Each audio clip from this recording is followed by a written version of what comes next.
compras el departamento te dicen, pero firma nomás porque legal, si es que tienes alguna observación se va a demorar 2, 3 semanas, un mes. En realidad trabajar muy de la mano con su equipo legal. Si el equipo legal no tiene las herramientas, tercerizar el servicio. Pisos, ¿no? Están muy de moda. En Lima, la mayoría de departamentos veo, ¿no? Piso de alto tránsito de 6 milímetros de espesor. Pero pues hay unos pisos de 6 milímetros de espesor que con el arañón de mi gatita que pesa 4 kilos se levanta todo el piso.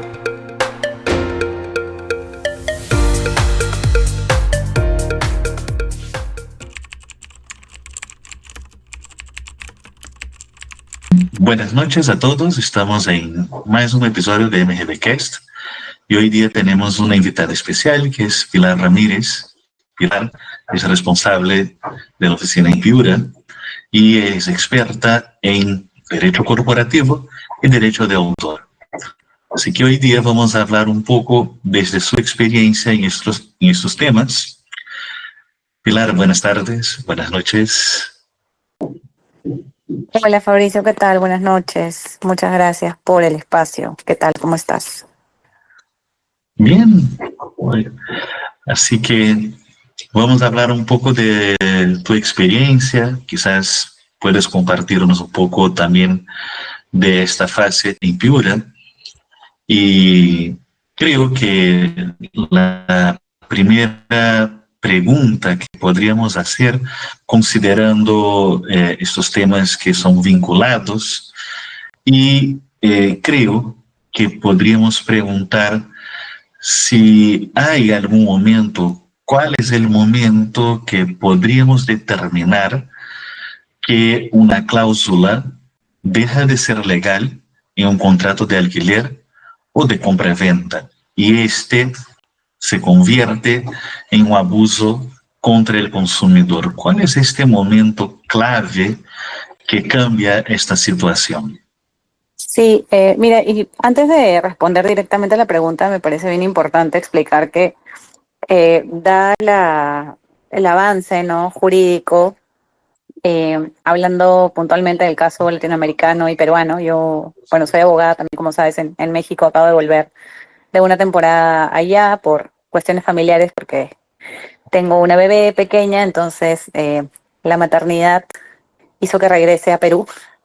No sé hasta cuándo, pero bueno, hablando del caso latinoamericano, el caso mexicano, el caso peruano, también he tenido la oportunidad de ver algunos temas en Colombia. Sí, es bien importante que un abogado corporativo conozca de temas de protección al consumidor, porque eventualmente la relación civil, comercial, contractual podría devenir en una relación de consumo, ¿no? Y ahora ya voy un poquito a la pregunta puntual.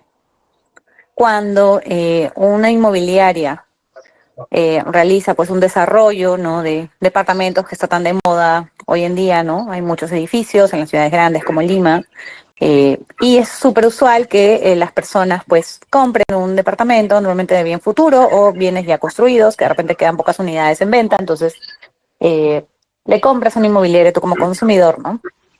Y pues uno firma el contrato, ¿no? La mayoría de consumidores lo que hace es firmar sin leer.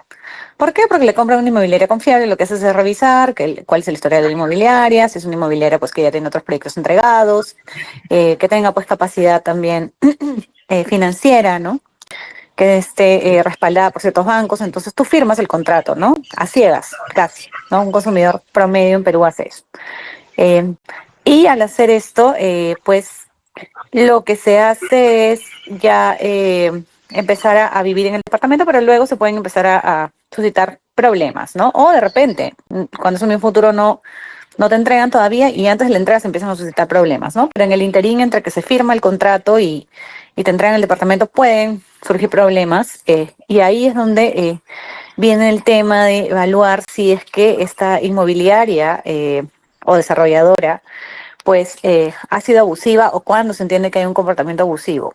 Justamente la mayoría de cláusulas contractuales no son negociables por decisión del consumidor, porque no las lee, pero también porque el inmobiliario no le da mucho poder de negociación. Cuando tú compras el departamento te dicen, pero firma nomás porque legal, si es que tienes alguna observación se va a demorar 2, 3 semanas, un mes.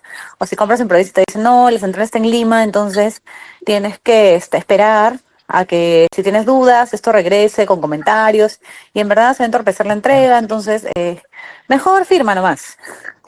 Justamente es en la relación de consumo, lo que sucede es que pues hay una brecha que se llama simetría informativa. Esto que significa que el proveedor está en mejor posición respecto al consumidor para conocer las condiciones sobre las cuales se está desarrollando el contrato, ¿no? El servicio, se está ejecutando el servicio o se está adquiriendo el bien. Entonces, teniendo este conocimiento previo del proveedor, es pues donde el proveedor gana terreno y desde antes de la compra se pone a pensar, ¿no? Yo me imagino que al momento en el que está desarrollando sus proyectos, ¿no? Desde el principio las inmobiliarias se preguntan, a ver, me voy a poner a pensar en qué momento me podrían reclamar o por qué situaciones me podrían reclamar. De repente si me demoro en la entrega, ok, la penalidad se la voy a poner súper bajita para que el consumidor, si es que yo me excedo, le voy a poner que máximo le reconozco 90 días, 100 días o 180 días y le va a pagar pues 10 soles diarios en un departamento pues que es carísimo, ¿no? O sea, que te cuesta más de medio millón de soles o que en verdad implica pues una, o podría devenir en una demora mayor en la entrega del mismo, ¿no? Mayor a 3 o a los 6 meses que te ponen el contrato. Entonces yo creo que la situación potencial de abuso se genera desde que el proveedor está pensando en el contrato. O sea, mi posición personal. ¿Por qué? Porque es quien tiene más experiencia en el tema, ¿no? Es quien tiene pues a profesionales capacitados para realizar y ejecutar el proyecto y la obra.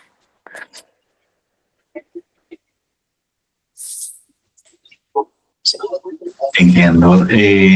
Incluso mencionas de la asimetría informativa y dentro del concepto de asimetría informativa y juntando un poco con el caso de Brasil que tiene otro nombre que es hiposuficiencia y que con el concepto más o menos se junta, ¿no? Esa poca suficiencia del consumidor de defenderse ante un empresario o una grande empresa. Me acuerdo de unos casos que hace algún tiempo han sido relativamente comunes, en que las grandes empresas de este sector formaban otras pequeñas empresas para cada proyecto. Y muchas veces lo que ocurría es que para un poco de evadir responsabilidades, ¿no? Sí, sí, también para que la multa, porque acordémonos pues que en el caso de consumidor, o sea, ahí el tema es que, bueno, si lo enfocamos en el tema del consumidor, para el usuario consumidor final es mucho más fácil y no se le hace un mundo en Perú decirle, oye, ya voy a reclamar en Indecopi, ya, perfecto, reclamo en Indecopi, sé que es un procedimiento que va a durar más o menos un año por instancia y pues en 2 años ya sé, más o menos, que mi problema se va a resolver. Pero si el consumidor se pone a pensar en, no, en verdad, esto es un tema civil, me voy con un litigante, me voy al Poder Judicial, sabe pues que se puede demorar 5, 10 años, tranquilamente, porque pueden aducir carga procesal en cualquier momento, ¿no? Y se demora años y al final termina de pagar la hipoteca y todavía, ¿no? Porque la mayoría de bienes se compran con hipoteca, termina de pagar la hipoteca en 10 años y todavía el Poder Judicial probablemente no le dé una resolución final de su caso. Entonces es súper, el asunto ahí es súper complejo, ¿no? Porque esto le sigue dando carta abierta a las empresas inmobiliarias porque saben que además de ser el más grande, el más fuerte, el que tiene más información, además, o sea, como sé que te puedo aplastar, pues en verdad no me interesa porque tú ya me compraste, entonces tienes que esperarte. Y encima, como si eso fuera poco, a crear nuevas empresas para que no vean que yo realmente tengo pues una espalda financiera suficiente como para asumir algún tipo de multa o compensación económica a favor del cliente final, ¿no? Yo creo que lo hacen muchas veces con intención, porque incluso me pasó a mí, me está pasando, yo actualmente tengo un tema, me compré un inmueble aquí en Piura y bueno, no voy a decir el nombre de la inmobiliaria, Pero bueno, tuve un tema en la entrega, yo compré el departamento con un préstamo personal, no con una hipoteca, entonces yo ya pagué el departamento en su totalidad la primera semana de abril. Estamos ya finalizando mayo y todavía no puedo ocupar mi inmueble porque el 5 de mayo me toca la entrega, pero resulta que esta empresa inmobiliaria le debe dinero a la Junta de Propietarios de la Administración del condominio y se niega a pagar. El tema es que no ha comunicado en ningún momento a ninguno de los adquirentes de los inmuebles que esto estaba pasando, ¿no? Entonces, cuando yo voy a poner mi reclamo y me dan la hoja de reclamación, de libre reclamación, yo pongo el reclamo en una hoja de reclamación y libre reclamaciones de una empresa distinta, que es la consultora del grupo inmobiliario, ¿no? O sea, estratégicamente lo hacen de esta manera, ¿no? Para que si le cae una multa de Indecopio, si Indecopio dice algo al respecto, pues lo que van a hacer es, ah, no, pero es que la que atiende los reclamos no es la empresa a la que le compró la usuaria, sino es esta otra, porque es la que da la consultoría legal o el back office, ¿no? Entonces sí, yo creo que ahí se permite mucho abuso. Ojo, yo no soy como una persona súper, hiper pro consumidor, ¿no? Yo trato siempre de tirarme hacia el medio, pero creo que a veces, y soy muy pro mercado, pero creo que a veces las empresas también abusan justamente porque se les permite, ¿no? Y el tema también para acreditar vinculación económica o grupo económico en el Perú no está muy claro. Entonces eso también les da carta libre a que ellas digan, no, no, no es una empresa del mismo grupo económico o no tienen una relación directa, entonces la multa que Indecopi le ponga en su momento o la compensación económica que le tocaría al usuario en caso de que vayan por la vía civil no es tan alta porque la empresa involucrada no tiene la espalda financiera suficiente y no hay cómo acreditar que esta empresa está realmente económicamente vinculada a una empresa mucho más grande, ¿no? Entonces, sí, es todo un problemón. Sí, cierta vez he tenido un caso en que he logrado vincular por la publicidad y en este caso se ha hecho el levantamiento del velo empresarial, que es algo muy difícil en el Perú, sumamente raro, pero podría ocurrir. Sí. Lo, lo que creo que sería interesante pensar ahora, sé que algunas empresas tienen esta visión un poco um, de mala fe, podría decir así. Sí, estoy de Eh, acuerdo. eh, pero pensando en el otro lado, una empresa que quiera actuar de buena fe, de manera ética, aun que las normas no lo exijan, pero obviamente quiere obtener ganancias, Ujú, ¿no? ¿Cuáles serían los cuidados que debería tener esta empresa para ujú. actuar de manera correcta, tener cláusulas adecuadas y que en el futuro no ocurra o de que la situación la vuelva abusiva o la vuelva de alguna manera perjudicial al consumidor y también, por otro lado, protegerse de consumidores que puedan tener también mala fe, porque puede ocurrir Ay, de que exacto. hayan consumidores, ¿no? Sí, sí, sí. Sí, hay gente que se dedica a denunciar empresas, ¿no? Hay mucha gente que se dedica a denunciar empresas. Y también hay asociaciones de consumidores que se dedican de una forma maliciosa, lo voy a decir así, no voy a decir nombres, pero voy a decir el calificativo malicioso porque creo que es pertinente hacerlo, pero son maliciosas en su accionar contra empresas y ya yo creo que eso podría perturbar el mercado, ¿no? Y no es la idea. Entonces, bueno, ¿qué debería hacer una empresa inmobiliaria o desarrolladora inmobiliaria, en mi opinión, para operar de acuerdo a derecho y estar más o menos al medio, ¿no? Ni muy tirado a su favor, ni muy tirado a favor del consumidor. Yo creo que primero revisar sus contratos y actualizarlos a la realidad. No es lo mismo la empresa que empieza sus operaciones, imaginemos en 1980 y ya tiene cierta experiencia hasta hoy y de 45 años después ya sabe cuáles son sus tiempos de demora porque tiene un montón de contratas, ¿no?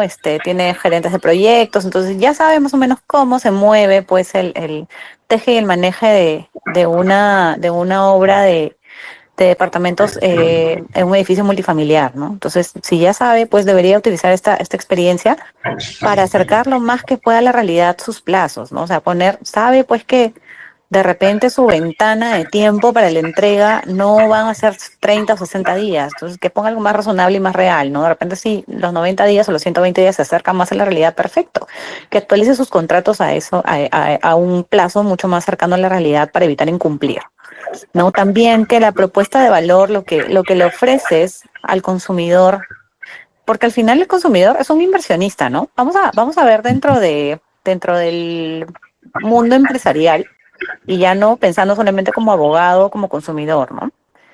La empresa inmobiliaria funciona y se mueve gracias a la inversión, a la inversión de capital que les llega, ¿no? Y esta inversión de capital sucede gracias a los compradores. Entonces los compradores son inversionistas de un pedacito de la obra que ellos están desarrollando. Entonces es importante fidelizarlos y decirles la verdad, ¿no? Si yo estoy teniendo algún problema o algún conflicto interno en una obra que ya terminé, no puedo pues dejar desprotegidos a mis inversionistas, a los consumidores y no decirles nada del asunto, ¿no? Por mucho que ya tenga un modelo de contrato ya aprobado, si la obra ya está en una etapa determinada, tengo que actualizar mi modelo de contrato y tengo que poner que mi responsabilidad va a asumir tal, tal y tal situación, ¿no? Justamente para no desproteger al consumidor. O sea, tengo que eh, ser muy cuidadoso de ceñirme a la realidad del momento, ¿no? Y no dejar que las cosas sucedan y que todo se rebase, ¿no? También mantener una comunicación constante con el consumidor, ¿no? Hay empresas que son tan grandes que simplemente es como, ya vendí, no me interesa. O sea, el área de postventa y el área de ventas parece que están divorciadas, ¿no? O sea, postventa te dice A y el que te vendió te dijo una cosa totalmente diferente. Entonces tú cuando ya compraste es como, no entiendo dónde me metí. Es una empresa grande que tiene más de 40 años en el mercado, tiene 30 desarrollos por año, entonces no entiendo qué es esto, ¿no? Porque, o sea, ventas me dice una cosa y postventa luego me dice que no, que eso no es cierto. Y encima me mandan a hablar con el área de reclamos, que también me dice otra cosa que nada que ver. Entonces, es importante justo manejar información coherente y no contradictoria entre todas sus áreas, ¿no? Entonces hay que capacitar correctamente al personal. Y de repente esto no lo tiene por qué saber un ingeniero o un arquitecto, pues que es el que se encarga de ver los temas técnicos de la obra, ¿no? Ni tampoco un vendedor, o sea, no tiene por qué saberlo si es que no lo capacitan adecuadamente. Entonces, por eso es que es importante, en realidad, trabajar muy de la mano con su equipo legal. Si el equipo legal no tiene las herramientas, tercerizar el servicio para que tengan pues una capacitación adecuada de parte de un estudio de abogados, que hay muchísimos que te la pueden dar, y de esa forma tú pues te ahorras la materialización de riesgos como denuncias colectivas, ¿no? Porque el tema no es que te reclame un usuario por un proyecto, el tema es que si es una situación que se está saliendo de control, van a venir varios usuarios a reclamarte. Y cuando ya las cosas salen de control, el usuario ya empieza a ver qué otros desperfectos hay, ¿no? Y de repente te dice, no, y mi puerta no cerraba bien. Y el caño suena. Y la iluminación no está de acuerdo a este brochure que me diste al inicio. Ese es el problema. Entonces hay que anticiparse y hay que cumplir y pensar en no levantar las alertas, ¿no? Los focos rojos, los red flags del cliente, del inversionista, porque las cosas pueden salirse de control y puede ser mucho más contraproducente para la empresa inmobiliaria.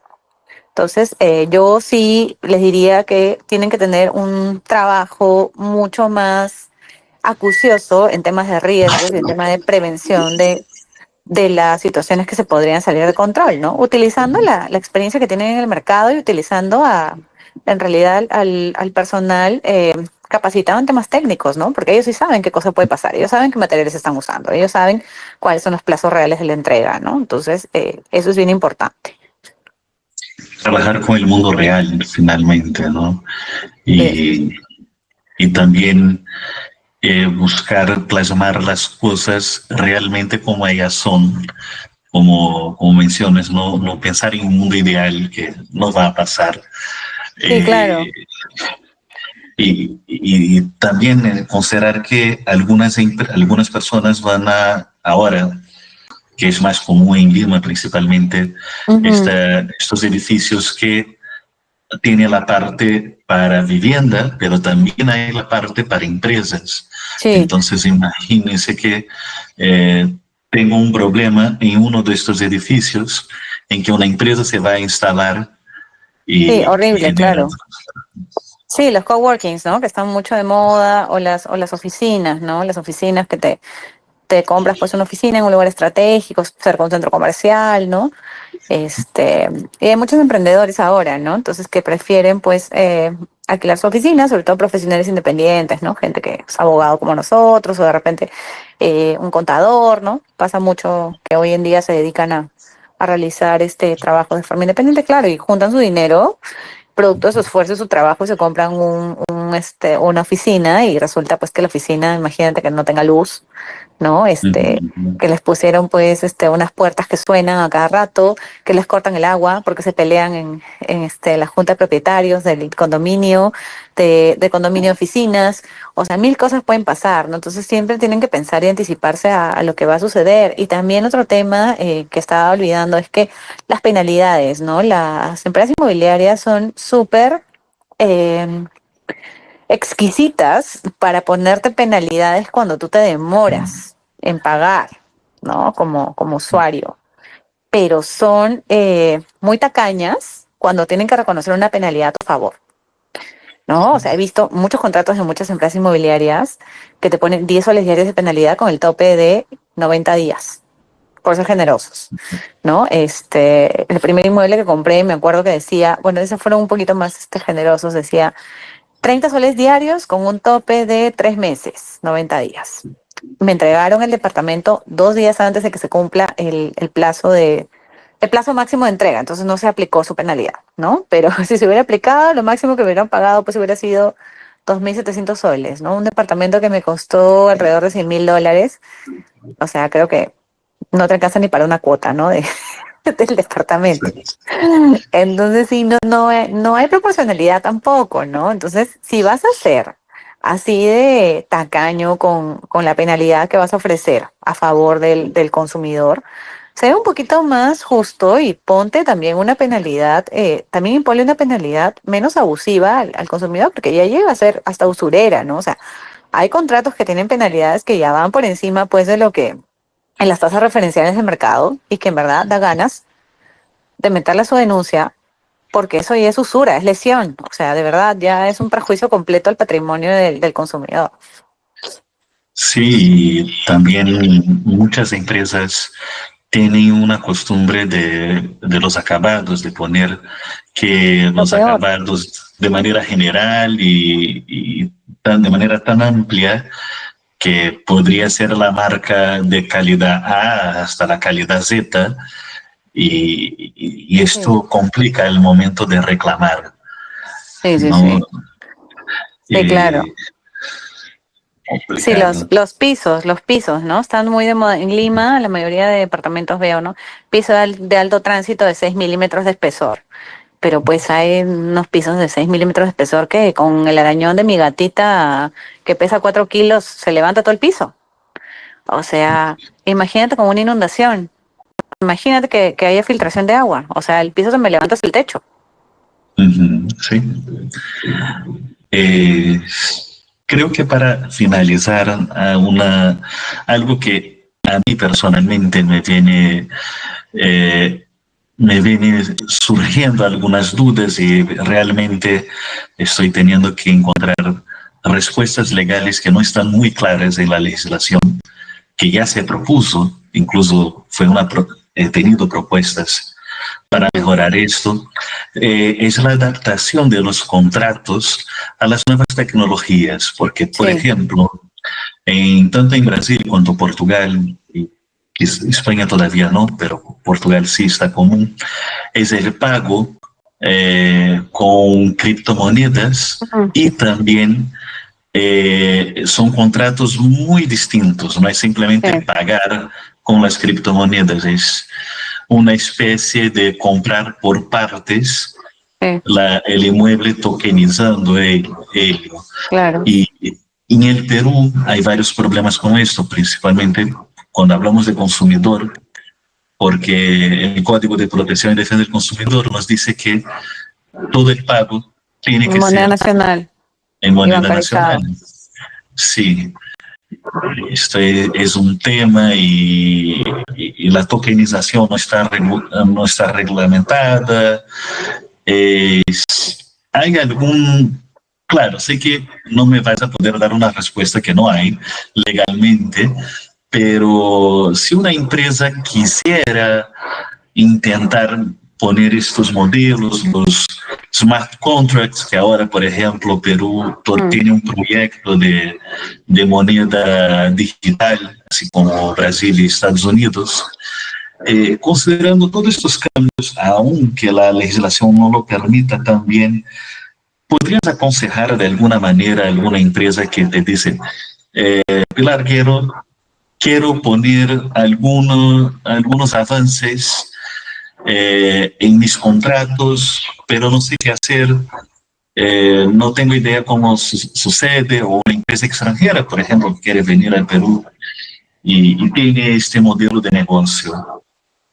Claro, sí. Yo creo que se podría empezar, yo creo que hablar ya de tokenización y criptomonedas es algo muy complicado para los legisladores peruanos. Y con esto no quiero sonar ofensiva, pero siento yo de lo que leo, reviso en los proyectos eh, de ley y en las discusiones que se dan a nivel parlamentario, es bastante pobre el análisis y conocimiento que se tiene respecto a temas tecnológicos como son las criptomonedas, ¿no? Nos falta muchísimos años de conocimiento para llegar a un punto pues en el que puedas entender que existen medios paralelos de pago distintos al banco, ¿no? O sea, hay gente que ni siquiera va al banco y gente que hoy legisla y está en el Parlamento peruano que ni siquiera va al banco y tiene su dinero guardado en su colchón. Y, y bueno, pues como si la persona que hace la ley no entiende cómo funciona el tema de las criptomonedas, lo que va a hacer es satanizarlo y va a decir, no, no, eso no se va a poder hacer. Entonces sí, es un poco complejo. Sin embargo, yo creo que podemos empezar por otro lado, ¿no? Yo creo que sí se podría hacer una asesoría para el tema de medidas de seguridad, ¿no? De los clientes de repente, ¿no? Eh, brindar algún tema relacionado a biometría, ¿no? A identidad también, justo para evitar de alguna forma algún fraude también que se pueda cometer contra la empresa, ¿no? Que va a ser pues la que comercialice los bienes. Yo creo que hacia ese lado podríamos empezar.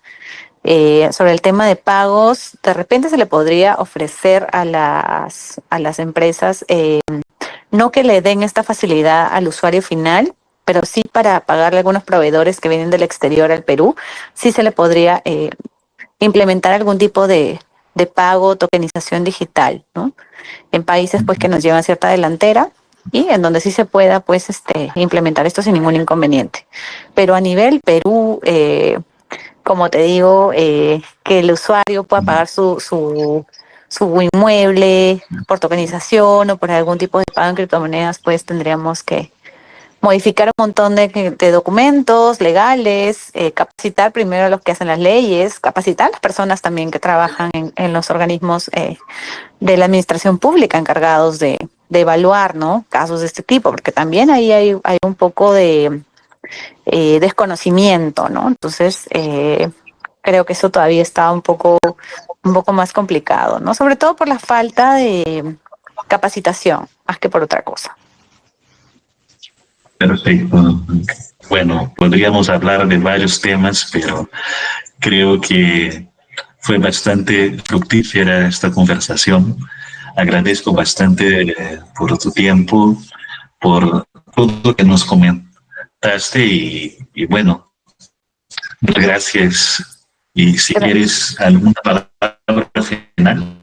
Sí, Fabricio, muchas gracias a ti por la invitación, también por tu tiempo, siempre es un gusto, sobre todo porque tú eres súper conocedor de todos estos temas de tecnología. Creo que siempre puedo seguir aprendiendo cuando converso contigo, entonces te agradezco mucho por los espacios siempre que tenemos para poder hablar ese tipo de temas y también porque me ayuda a seguir pensando hacia el futuro, cómo podemos seguir innovando como abogados. Así que bueno, muchas gracias.